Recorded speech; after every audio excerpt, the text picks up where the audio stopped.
नमस्कार विद्यार्थी मित्रांनो. आज आपण व्यवस्थापनाचा महत्त्वाचा भाग जो आहे कार्यप्रेरणा अर्थात मोटिवेशन याचा अभ्यास आपण सुरू केलेला आहे. आणि यापूर्वी आपण कार्यप्रेरणा त्याची प्रस्तावना असेल किंवा संकल्पना असेल, व्याख्या आपण लक्षात घेतलेल्या होत्या. अपेक्षित ध्येयप्राप्तीसाठी प्रयत्न करण्यास लोकांना उत्तेजित करण्याची प्रक्रिया याला आपण कार्यप्रेरणा असं म्हटलेलं होतं. आता एखादं काम करावं म्हणून कर्मचाऱ्याची इच्छाशक्ती जी आहे ती वाढवणं किंवा त्याला तीव्र करणं म्हणजेच प्रेरणा देणं हे आवश्यक असतं. आता हे कार्यप्रेरणा देणं का महत्त्वाचं आहे या संदर्भातला अभ्यास आपण आज या ठिकाणी करतोय. मनुष्यबळाचं म्हणजे आपल्या व्यवसायामध्ये जे काही लोक कार्य करत असतात, कोणत्याही पदावर असू देत किंवा कामगार असेल, तर त्यांची जी क्षमता आहे,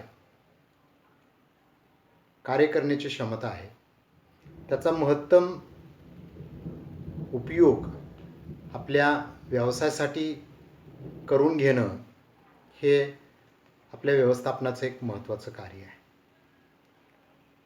त्यासाठीच हे जे काय आपलं सर्व ह्युमन रिसोर्स आहे, मॅनपॉवर आहे, मनुष्यबळ आहे, याला कार्यप्रेरणा देणं अत्यंत आवश्यक आहे. कर्मचाऱ्यांचं सहकार्य असल्याशिवाय आपण कोणतंही कार्य यशस्वीपणे पूर्ण करू शकत नाही. त्याने आपल्याला सहकार्य करावं म्हणून आपण त्यांना कार्यप्रेरणा देणं आवश्यक आहे. अर्थात कार्यप्रेरणासुद्धा देणं हे सुद्धा त्यांच्या सहकार्यावरतीच अवलंबून आहे. हे आवश्यक, हे महत्त्वाचं आहे. आणि म्हणून आपल्याला या कार्यप्रेरणा जी आहे तिचं महत्त्व लक्षात घ्यायचं आहे. आता याच्यामध्ये आपण एकंदरीत जे काही 10 मुद्दे आहेत ते 10 मुद्दे विद्यार्थी मित्रांनो आपण लक्षात घेणार आहोत. त्यापूर्वी आत्ताही आपण लक्षात घेतलंच, मनुष्यबळाचा महत्तम आणि कार्यक्षमतेने व्यवसायाच्या यशासाठी उपयोग करून घेणं हे व्यवस्थापनाचं महत्त्वाचं कार्य आहे. आणि त्यासाठीच मनुष्यबळाला प्रेरित करणं आवश्यक आहे. कर्मचाऱ्यांचे सहकार्य कार्यप्रेरणेवर अवलंबून असते, म्हणून व्यवसायामध्ये कार्यप्रेरणेला महत्त्व आहे. हाच मुद्दा आपण आता लक्षात घेतला. आता कार्यप्रेरणेचे जे काही महत्त्व आहे ते काही मुद्द्यांच्या आधारे आपण लक्षात घेणार आहोत. आता याच्यामध्ये पहिला जो मुद्दा सांगितला जातो तो कार्यक्षमतेत वाढ, म्हणजे इन्क्रीज इन इफिशियन्सी. कर्मचाऱ्यांच्या किंवा मनुष्यबळाच्या कार्यक्षमतेमध्ये, इफिशियन्सीमध्ये वाढ करायची असेल तर आपल्याला कार्यप्रेरणा देण्याशिवाय दुसरा पर्याय नाही. आणि त्या दृष्टिकोनातूनच आपण कार्यप्रेरणेला महत्त्व द्यायला पाहिजे. अर्थात कार्यप्रेरणा देत असताना कर्मचाऱ्यांना आर्थिक आणि आर्थिकेतर, आर्थिक म्हणजे पैशाच्या माध्यमातून किंवा ज्याचं काउंटिंग पैशाच्या स्वरूपामध्ये होऊ शकतं त्या माध्यमातून, किंवा आर्थिकेतर म्हणजे पैसा सोडून, म्हणजे एखाद्याचा मानसन्मान करणं, पेपरमध्ये त्याचा फोटो छापून आणणं, याच्यामधून आर्थिक त्याला काही मिळत नाही, पण त्याला एक प्रतिष्ठा प्राप्त होते, त्याला मानसन्मान मिळतो, त्याची मानसिक समाधान त्याला मिळतं. आता हे दाखवून त्याच्या प्रेरणा आणि उत्साह आपल्याला निर्माण करायचं. एकतर त्याला पैशाचं आर्थिक प्रबलन दाखवायचं आहे, किंवा त्याला मान सन्मान प्रतिष्ठा या दृष्टिकोनातून त्याला आर्थिकेतर प्रेरणा द्यायची आणि त्याचा उत्साह वाढवायचा आहे, की जेणेकरून तो त्याची कार्यक्षमता वाढवू शकते. आजकाल व्यवसायाकडे पाहण्याचा दृष्टिकोन जो आहे तो बदललेला आहे. त्यामुळे कर्मचाऱ्यांची कार्यक्षमता वाढवायची असेल तर आपल्याला त्याला प्रोत्साहित करणं, उत्साहित करणं हे खूप आवश्यक आहे. आणि त्याशिवाय आपली व्यवसायाची किंवा त्या कर्मचाऱ्याची कार्यक्षमता वाढणार नाही. म्हणून कार्यक्षमता वाढवण्यासाठी कार्यप्रेरणा देणं हे महत्त्वाचं आहे. आता दुसरा मुद्दा आहे उत्पादनात वाढ. व्यवसायाचे उत्पादन कार्य हे कर्मचाऱ्यांचा सहभाग आणि त्यांची कार्यक्षमता याच्यावरती अवलंबून असतं. त्यामुळे कर्मचाऱ्यांना वेळोवेळी आवश्यक त्या प्रेरणा देऊन त्यांना उत्तेजित करायला हवं. विद्यार्थी मित्रांनो, हे लक्षात घेणं आवश्यक आहे. जर आपल्याला त्या कर्मचाऱ्यांच्याकडून अपेक्षित कार्य करून घ्यायचं आहे तर त्याला काहीतरी उत्साहित करायला पाहिजे, प्रेरित करायला पाहिजे. त्याला काहीतरी आपण ज्याला म्हणतो मोटिवेट करायला पाहिजे, मोटिवेशन द्यायला पाहिजे. आता हे मोटिवेशन आपण बघितलं, एकतर आपण त्याला फिनान्शियल किंवा नॉन फिनान्शियल सोर्समधून आपण देतो. तो जर उत्साहित असेल, बघा आपण वाढदिवसाला किती उत्साहित असतो आणि त्या वाढदिवसाला मग आपण काही आपल्याला छोटी मोठी काही आपण कामं करतो, उत्साहाने करतो, समाधानाने करतो. तसंच कर्मचाऱ्यानं सुद्धा कामाच्या ठिकाणी उत्साहानं केलं तर त्याला ठरवून दिलेलं काम त्याच्या वेळेत नव्हे किंवा वेळेच्या पूर्वीच तो पूर्ण करेल. कधी करेल? तो जर उत्साहित असेल, तो जर समाधानी असेल, तो जर प्रेरित असेल तर. आता तिसरा मुद्दा आहे कर्मचाऱ्यांचं सहकार्य. कर्मचाऱ्यांना गरजेच्या वेळी योग्य त्या प्रेरणा जर आपण दिल्या तर तो समाधानी राहतो. त्याला रजा आवश्यक असेल, त्याला काही मदत आवश्यक असेल, त्याच्या काही आर्थिक, सामाजिक, मानसिक काही अडचणी असतील, त्या अडचणी जर आपल्या परीनं व्यवसाय सोडवत गेला तरी तो कर्मचाऱ्याचं जे निष्ठा आहे, त्याची आत्मीयता, जिव्हाळा जो आहे व्यवसायाचा, व्यवसायाबद्दल निर्माण होतो. आणि मग कोणत्याही कार्याची जबाबदारी स्वीकारण्यास तो कर्मचारी मनापासून तयार होतो. फक्त तयार होऊन चालणार नाही, त्याने मनापासून तयार व्हायला पाहिजे. उदाहरणार्थ मी जर एखाद्या शिक्षकाला काम सांगितलं तर ते काम त्यानं ते मनापासून करायला पाहिजे. म्हणून मी काम सांगत असताना त्याला काहीतरी मोटिवेट करायला पाहिजे, त्याला उत्साहित करायला पाहिजे, त्याला त्याच्यामागं काहीतरी प्रेरणा आपण द्यायला पाहिजे. तुम्ही असं केलं तर मी तुमच्यासाठी असं करेन, असं काहीतरी त्याला सांगणं आवश्यक आहे. व्यवस्थापकांना आवश्यक ते सहकार्य कधी मिळू शकेल? जर तो मोटिवेट असेल तर, उत्साहित असेल तर. आणि कोणत्याही नवीन बदलास मग ते विरोध करत नाहीत, हे लक्षात घेणं आवश्यक आहे. कर्मचाऱ्यांचं सहकार्याशिवाय आपण व्यवसाय यशस्वीपणे चालवू शकत नाही, हे व्यवस्थापकांनी समजावून घेणं आवश्यक आहे. आणि त्या दृष्टिकोनातून प्रत्येकाला मोटिवेट करणं हे नितांत गरजेचं आहे, आवश्यक आहे, महत्त्वाचं आहे. चौथा, निष्ठा आणि आत्मीयता. हा मुद्दा खूप महत्त्वाचा आहे. कर्मचारी त्या व्यवसायाच्या प्रती निष्ठावान असायला पाहिजे. निष्ठावान कर्मचारी असायला पाहिजे. ती व्यवसायाची स्ट्रेंथ आहे. आपण ज्यावेळेला स्वॉट ॲनालिसिस करतो त्यावेळेला कर्मचारी जर मनापासून सहकार्य करत असतील, निष्ठावान असतील तर ती स्ट्रेंथ असते. आणि ते असहकार्य करत असतील आणि कामचुकारपणा करत असतील तर ते आपलं विकनेस असतं. मग व्यवसायाला लवकरात लवकर कर्मचारी बदलावे लागतात. म्हणून निष्ठावान कर्मचारी निर्माण करायचे असतील तर त्यांना कार्यप्रेरणा द्यायला पाहिजे. मनात त्यांच्या सहकार्याची भावना निर्माण करायला पाहिजे. व्यवसायाचं हित हेच आपलं हित आहे असं कर्मचाऱ्याला वाटलं पाहिजे. कर्मचाऱ्यांची व्यवसायाबद्दलची निष्ठा आणि आत्मीयता आपण या कार्यप्रेरणेच्या माध्यमातून वाढवू शकतो. व्यवसाय अधिकारी असतील, कर्मचारी यांच्यातील जे संबंध असतात ते सलोख्याचे आपण या कार्यप्रेरणेच्या माध्यमातून ठेवू शकतो. जर आपण त्याला कार्यप्रेरित केलं तर त्याच्या निष्ठेमध्ये व्यवसायाच्या प्रती असणाऱ्या किंवा त्या मालकाच्या प्रती असणाऱ्या आत्मीयता याच्यामध्ये वाढ होते. आणि सर्वात महत्त्वाचा भाग काय आहे तर अदलाबदलीचं प्रमाण कमी होतं.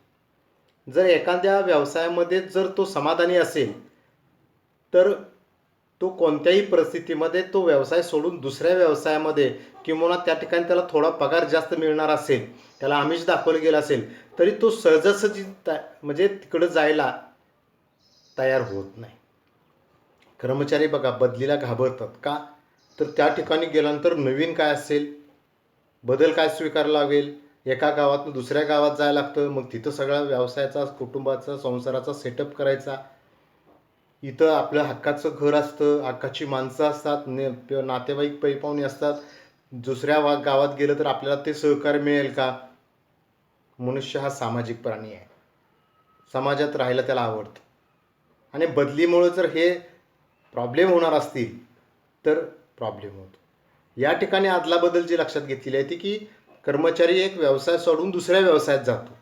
कधी जातो? जर या ठिकाणी त्याला पगार कमी वाटत असेल, कामाचं सहकार्य मनापासून त्याला समाधान नसेल, तर तो सोडून दुसऱ्याकडं. पण आपण जर मोटिवेट करत गेलो, त्याला उत्साह, आर्थिक तर प्रबलने दाखवत गेलो, वेळोवेळी त्याला त्याचं समाधान आपण करत गेलो, तर तो आपला व्यवसाय सोडून जाणं शक्य नाही. त्यानंतर आपण पुढच्या मुद्द्यामध्ये आपण लक्षात घेऊया, उत्पादन खर्चात घट. तिथं वाढ झाले. उत्पादन खर्चात घट होते, कारण ज्या वेळेला कार्यप्रेरणा आपण देतो त्यावेळेला मनुष्यबळ उत्साहानं अतिशय ॲक्युरेट, करेक्ट, कारण तो मनाने समाधानी असतो, त्यामुळं त्याच्याकडून फार चुका कमी होतात. त्यामुळं योग्य वेळेला, योग्य प्रमाणात, योग्य प्रकारे तो काम करतो, म्हणजे गुणवत्तेचं काम करतो. त्यामुळं साहजिकच आणि किंबहुना कार्यक्षमता वाढल्यामुळं, त्याची उत्पादकता वाढल्यामुळं, उत्पादन वाढल्यामुळं आपोआपच उत्पादन खर्च कमी येतो. हे लक्षात घेणं खूप आवश्यक आहे. त्यानंतर संबंधात सुधारणा. आपण ज्या वेळेला लक्षात घेतो की कर्मचारी जे असेल त्याला जर आपण कार्यप्रेरणा दिली तर कर्मचाऱ्याच्या मनामध्ये व्यवसायाप्रती आपलेपणाची भावना निर्माण होते. कर्मचाऱ्यामध्ये शिस्त राहते, तो बेशिस्तपणा करत नाही, चुकीचं वागत नाही, किंबहुना अत्यंत कमी चुका करतो, किंबहुना करीतच नाही. कर्मचाऱ्यांच्या मागण्यांचा योग्य विचार केला जात असल्यामुळे व्यवसाय आणि कर्मचारी यांच्यामध्ये संघर्ष निर्माण होत नाही. व्यवसायाच्या मालकाला कर्मचाऱ्यांच्याकडून काय हवं आहे आणि कर्मचाऱ्यांना व्यवसायाकडून काय हवं आहे याच्याबद्दल योग्य पद्धतीने संवाद साधला जात असतो, चर्चा केली जाते, एकमेकांची मतांतर लक्षात घेतली जात असतात, एकमेकांच्या सूचना, आदेश लक्षात घेतले जातात आणि त्याला एक चांगल्या पद्धतीचं जो काय प्रतिसाद आहे तो दिला जात असतो. विद्यार्थी मित्रांनो, संबंध हे खूप महत्त्वाचे असतात. संबंध निर्माण करणं, संबंध वाढवणं, संबंध जपणं हे खूप महत्त्वाचं असतं. संबंध तोडणं हे एका शब्दाचं, एका वाक्याचं किंवा एका मिनिटाचं काम असतं. पण आपल्याला संबंध तयार करण्यासाठी हजारो मिनिटं लागतात, हे लक्षात घ्यायला पाहिजे. ते संबंध आपण एका मिनिटात बिघडू शकतो, मग ते व्यवसायामधले असतील किंवा आपले कुणाच्याही बरोबरचे असतील. त्यामुळं आपण दुसऱ्याबरोबर आपण संवाद साधत असताना, दुसऱ्याशी आपण बोलत असताना ही दक्षता घेणं आवश्यक आहे की त्या समोरच्या माणसाच्या भावना दुखावल्या जाणार नाहीत. कार्यप्रेरणा हे जे आहे ना, हे इंटँजिबल आहे. मग त्याला आपण कार्यप्रेरणा दिली म्हणजे 4 रुपये दिले म्हणजे त्याला कार्यप्रेरणा दिली असं नाही. 4 रुपये दिल्यानंतर तो समाधानी होतो का त्याला 5 रुपये देणं आवश्यक आहे, हे महत्त्वाचं आहे. आणि आपण 5 रुपयेपेक्षा जास्त देऊ शकत नाही हे त्याला लक्षात घेतलं की व्यवसाय आपल्याला मॅक्झिमम एवढंच देऊ शकतं, हे त्या ठिकाणी त्याला समजणं महत्त्वाचं आहे. कसं असतं पहा, पैशाच्या बाबतीमध्ये कितीही आपल्याला पैसे मिळाले तर ते कमीच असतं. 10,000 मिळाले तर 20,000 का नाही? 20,000 पगार मिळाला तर दुसऱ्याला 50,000 आहे, 50,000 का नाही? कारण ह्याचं कम्पॅरिझन आपण आपलं काम आणि आपल्या कामाची स्ट्रेंथ, क्षमता, क्वालिटी याच्याबरोबर आपण करत नाही. आपण त्याची तुलना दुसऱ्याबरोबर करतो अर्थात दुसऱ्याची क्षमता, त्याचं बुद्धिचातुर्य, त्याची कला, त्याचा अनुभव, त्याची क्षमता, त्याचं ज्ञान हे सगळं वेगळं असतं. आपण ते कम्पॅरिझन करत नाही. हा महत्त्वाचा भाग असतो. त्यामुळे आपण जर एकमेकांच्या भावना लक्षात घेतल्या, एकमेकांचं म्हणणं आपण लक्षात घेतलं, एकमेकांच्या सूचना आपण जाणून घेतल्या, तर आपण संबंध चांगले ठेवू शकतो. आपल्याला फक्त संबंध चांगले ठेवायचे नाही, तर त्याच्यामध्ये सातत्यानं सुधारणा करायची. आपण मोटिवेशन देत असताना, कार्यप्रेरणा देत असताना त्याच्या संबंधात सुधारणा होते का हे पाहणं आवश्यक आहे.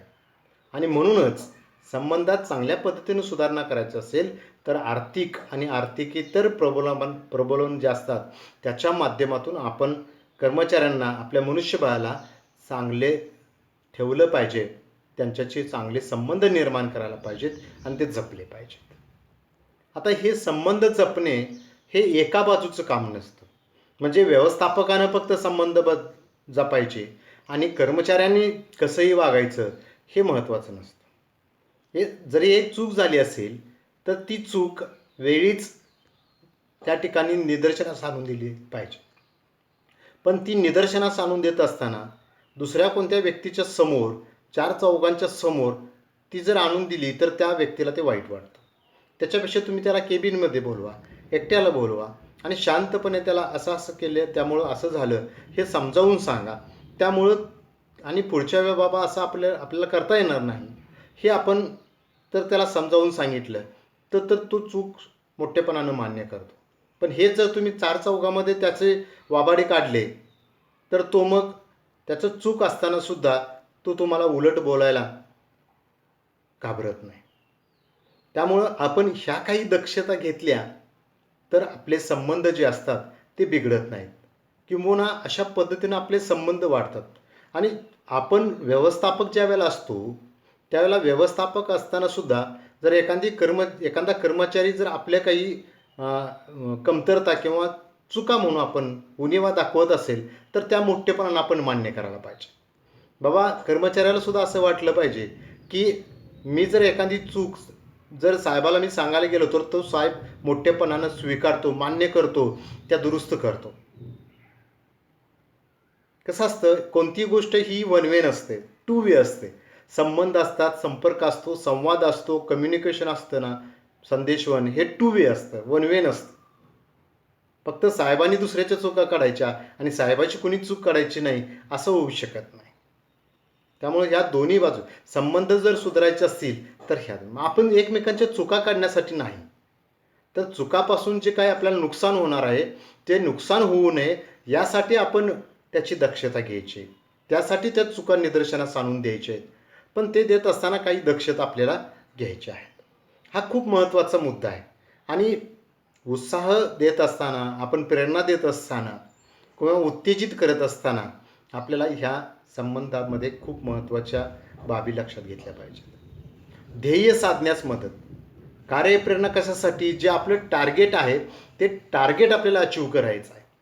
आणि ते टार्गेट कधी अचीव होईल, जर आपण त्याला मोटिवेट केलं तर, त्याला त्याचं मन उत्साही केलं तर, त्याला पैशाच्या स्वरूपात किंवा इतर स्वरूपामध्ये त्याला आपण काही प्रेरणा दिल्या तर तो जे आपलं टार्गेट आहे ते टार्गेट पूर्ण. आपण बघा घरीसुद्धा हे कर मग तुला हे देतो, आपण लहान मुलासुद्धा तो हे जा मग मी तुला चॉकलेट देतो. हे चॉकलेट आहे ना, हे प्रबोधन आहे, इन्सेंटिव्ज आपण त्याला म्हणू शकतो, किंवा मोटिवेशनचा एक भाग आहे. त्याच्यामध्ये त्यानं काम करावं म्हणून आपण त्याला ते आमिष दाखवलं. फक्त आमिष आपल्याला या ठिकाणी शब्द वापरता येत नाही, कारण तो वेगळ्या धर्तीवर वेगळ्या अर्थाने घेतला जातो, वेगळ्या ठिकाणी वापरला जातो. आपण इथं आमिष दाखवत नाही, आपण त्याला प्रेरणा देतोय, त्याला उत्तेजित करतोय, त्याला प्रेरित करतोय. हे शब्द आपल्याला वापरावे लागतात. कौशल्याचा विकास, बघा एखाद्या व्यक्तीकडं चांगले ज्ञान आहे, चांगली क्षमता आहे, चांगला अनुभव आहे, तरी तो काम करेल हे सांगू शकत नाही आपण. मग त्यानं हे सगळं त्याचं ज्ञान, क्षमता, अनुभव हे सगळं वापरावं, त्याची कौशल्य त्यानं वापरावीत आणि ज्यादा कौशल्य विकसित करावीत म्हणून आपल्याला त्याला मोटिवेशन द्यायला पाहिजे. आणि आपण जर मोटिवेशन त्याला जर या माध्यमातून देत असेल तर त्याच्याकडं गुण कौशल्य नव्यानं त्याची ओळख होते आणि ती मग कौशल्य विकसित करण्याची संधी या मोटिवेशनच्या माध्यमातून त्याला मिळते. व्यवस्थापक कौशल्य विकासाचा कार्यक्रम किंवा प्रशिक्षणसुद्धा आयोजित करू शकतो. त्याला तुम्ही महाबळेश्वरला नेलं आणि त्या ठिकाणी ट्रेनिंग दिलं, थंड हवेच्या ठिकाणी ट्रेनिंग दिलं, प्रसन्न बघा जपानमध्ये तर ट्रेनिंग त्या जैन मंदिरामध्ये दिली जातात. त्याला आपल्याला एखादा शिकवायचं असेल तर आपण प्रसन्न वातावरण, जिथं स्वच्छ हवा आहे, भरपूर सूर्यप्रकाश आहे, मन प्रसन्न करणारं पर्यावरण वातावरण जिथं आहे त्या ठिकाणी येऊन आपण त्याला एखादी गोष्ट शिकवतो. म्हणजे हा सुद्धा एक मोटिवेशनचा महत्त्वाचा भाग आहे, हे लक्षात घेणं आवश्यक आहे. विद्यार्थी मित्रांनो, शेवटच्या मुद्द्यामध्ये बदल स्वीकारण्यासाठी अनुकूल. कोणताही व्यक्ती बदल कधी स्वीकारू शकतो, कधी स्वीकारतो, तर तो बदल कधी स्वीकारत असतो तर त्याचं मन प्रसन्न असेल. व्यवसायाला बदलत्या पर्यावरणाप्रमाणे योग्य ते बदल स्वीकारावे लागतात. त्या दृष्टीने व्यवस्थापक व्यवसायामध्ये एखादा बदल किंवा परिवर्तन आणण्याचा प्रयत्न करतात. कर्मचारी अशा बदलात सहजासहजी तयार होत नसतात, परंतु त्याला जर आपण समाधानी केलं, मोटिवेट केलं, प्रबोधून दाखवलं तर तो अशा बदलासाठी स्वतःहून तयार होऊ शकतो किंवा काही आवश्यक बदल तो स्वतः सुचवू शकतो. म्हणजे बघा, आपण त्याला जर मोटिवेशन दिलं, कार्यप्रेरणा दिली, अभिप्रेरणा पण हा शब्द वापरू शकतो आपण. त्याला आपण इन्सेंटिव्स दिलं, फायनान्शियल असेल नॉन फायनान्शियल असेल, तर तो स्वतःहून काही बदल चांगले स्वीकारू शकतो. आणि त्याला माहीत आहे व्यवसाय मोठा झाला, व्यवसाय वाढला तर माझा पगार वाढणार आहे. आणि काही सगळेच लोक हे केवळ पगारासाठी काम करत नसतात, त्यांना आंतरिक समाधान आवश्यक असतं. आणि केवळ पैसा हे समाधान देऊ शकत नाही, लक्षात घ्या. त्याच्या व्यक्तीबद्दलचे संबंध असतात, कार्याची ठिकाणची म्हणजे ज्याला आपण वर्किंग कंडिशन म्हणतो ती साऊंड वर्किंग कंडिशन असेल, अशा अनेक गोष्टी असतात की त्या माध्यमातून तो समाधानी राहतो. त्याचं एखाद्या दुसऱ्या सहकारी कामगाराबरोबर भांडण झालं तरीसुद्धा तो निरुत्साही असतो. मग ते जे काय आहे हे सुद्धा व्यवस्थापकाला लक्षात घ्यावं लागतं. तुम्ही म्हणाल की ते हितोगुट असतं, नाही, संबंधात सुधारणा या अंतर्गत ते येतं. त्याचे जर काही घरगुती सुद्धा काही प्रॉब्लेम झाले असतील आणि तो जर निरुत्साही किंवा असमाधानी परिस्थितीमध्ये कामाला आलेला असेल तरीसुद्धा त्याचं कामावर लक्ष लागत नाही, चुका होतात त्याच्या, आणि चुकामुळं या ठिकाणी रिजेक्शन वाढतं, उत्पादन खर्चात वाढ होते. म्हणून कामाच्या ठिकाणी तो उत्साही राहावा, प्रेरित व्हावा, उत्तेजित व्हावा म्हणून आपल्याला त्याला कार्यप्रेरणा द्यावी लागते. आणि ही कार्यप्रेरणा देण्यासाठी आपल्याला विविध माध्यमातून त्याच्याशी संपर्क साधून त्याला काय हवं ते नको ते पाहून त्याची आर्थिक, सामाजिक, मानसिक परिस्थिती समजावून घेऊन हे सर्व आपल्याला करावं लागतं. तर विद्यार्थी मित्रांनो, आजच्या तासाला आपण कार्यप्रेरणेला का महत्त्व द्यायचं आहे, कार्यप्रेरणा व्यवसायामध्ये देणं किती महत्त्वाचं आहे, कारण व्यवस्थापनाचं एक अतिशय महत्त्वाचं कार्य म्हणून तर सेकंड सेमिस्टरला पहिलंच कार्य या ठिकाणी आपल्या अभ्यासाला घातलेलं आहे. हे आपण कार्यप्रेरणेचं महत्त्व आजच्या तासाला आपण समजावून घेतलेलं आहे.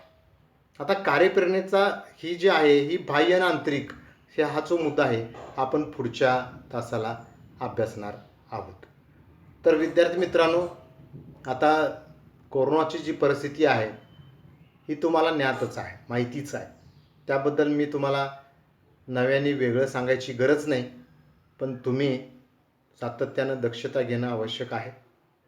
बाहेर गर्दीच्या ठिकाणी जाणं टाळलं पाहिजे. आपण ओव्हर कॉन्फिडन्समध्ये राहू नका, मला काही होत नाही. आपल्यामध्ये कोरोनाचा शिरकाव कधी होईल हे सांगणं केवळ आणि केवळ अशक्य आहे. त्यामुळं काळजी घेणं दक्षता घेणं हेच आपल्या हातात आहे आणि ते तुम्ही घ्याल, कारण तुम्ही सुज्ञ आहात. एक लक्षात घेणं आवश्यक आहे की तरुणांच्यामध्ये आता प्रादुर्भाव मोठ्या प्रमाणावर होतो आहे, किंबहुना मॉर्टॅलिटी रेटसुद्धा, मृत्यूचा दरसुद्धा हा यंग जनरेशनमध्ये जास्त असलेला पाहायला मिळतो. तर आपण दक्षता घ्या, काळजी घ्या, हे मी आपल्याला आवर्जून सांगतो.